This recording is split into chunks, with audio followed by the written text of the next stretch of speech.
Universal گوٹ form سے میں Rana Kashif.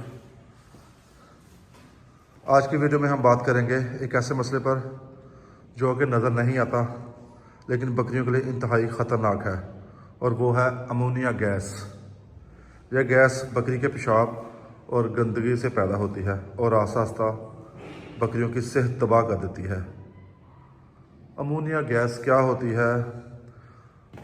Ammonia gas جناب بکری کے یورین اور گندگی سے پیدا ہوتی ہے، خاص طور پر جو باڑے بند ہوں مکمل طور پر، ان میں ہوا کی کراسنگ نہ ہو تو ان باڑوں میں یہ گیس کافی بن جاتی ہے۔ یہ دیکھیں نا، اب سائڈ سے میں نے یہ ہوا کے لیے جگہ چھوڑی ہوئی ہے۔ اس کے علاوہ یہ آپ میری ترپال چیک کریں کہ میں نے اوپر سے جگہ چھوڑی ہوئی ہے۔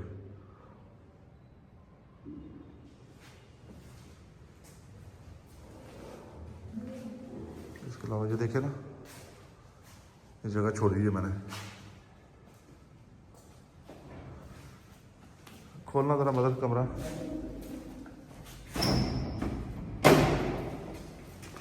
اگر آپ کا کمرہ صاف نہ ہو، کمرے میں گندگی ہو، تو اس جگہ پہ جب گیس پیدا ہوتی ہے، صفائی کا آپ پراپر انتظام رکھا کریں۔ کمروں میں پائلٹس وغیرہ بچھا کے رکھیں، یا جیسے یہ بیڈ پڑے ہیں اس ٹائپ کے بیڈ رکھیں۔ صبح کے وقت اپنے باڑے کو آپ دھویا کریں، زیادہ سے زیادہ کوشش کیا کریں آپ کے باڑے میں صفائی رہے۔ جہاں پہ صفائی ہوگی وہاں پہ امونیا گیس کم بنتی ہے۔ اس کے جو نقصانات ہیں اس میں یہ ہے کہ جب آپ صبح باڑے کو اپنے کھولتے ہیں تو دیکھتے ہیں بکروں کے آنکھوں سے پانی نکل رہا ہوتا ہے، آنکھوں میں جلن پیدا ہوتی ہے، ناک ان کا بہتا ہے، کھانسی جانور کرتے ہیں، انہیں سانس لینے میں تکلیف ہوتی ہے، جانور چارہ کم کھاتے ہیں، کمزور اور سست کھڑے رہتے ہیں، چھوٹے جو بچے ہوتے ہیں ان کی گروتھ رک جاتی ہے، یہ پھیپھڑوں کو نقصان دیتی ہے، بکریوں کی دودھ کی پیداوار کم ہو جاتی ہے، اور جو پریگننٹ بکری ہوتی ہیں ان کے بچے کمزور پیدا ہوتے ہیں۔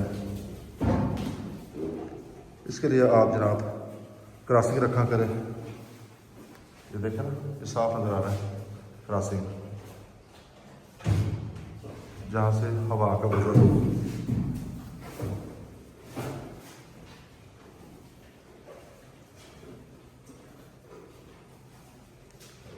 امونیا گیس اگر بنتی ہے آپ کے باڑے میں، اس کا حل کسی میڈیسن سے نہیں ہے۔ یہ کوئی بازار سے آپ کو انجیکشن نہیں ملنا کہ جس سے آپ بکروں کو انجیکشن لگائیں گے تو وہ جو امونیا گیس کے مضر اثرات آپ کے جانور تک گئے ہیں وہ ٹھیک ہو جائیں گے۔ اس کا بعد حل صفائی ہے اور ہوادار جگہ، کراسنگ ہو، بند بھی ہو لیکن اتنا ہو کہ ہوا کا گزر اس میں سے ہو۔ اپنے باڑے کو جیسے یہ دیکھیں نا صاف ستھرا، ایسے صاف ستھرا رکھنے کی کوشش کیا کریں۔ یہ چھوٹی سی ویڈیو تھی، اگر پسند آئی ہو تو لائک کیجیے گا، شیئر کیجیے گا۔ مجھے دے اجازت، اگلی ویڈیو میں ملاقات ہوگی، تب تک کے لیے اللہ حافظ۔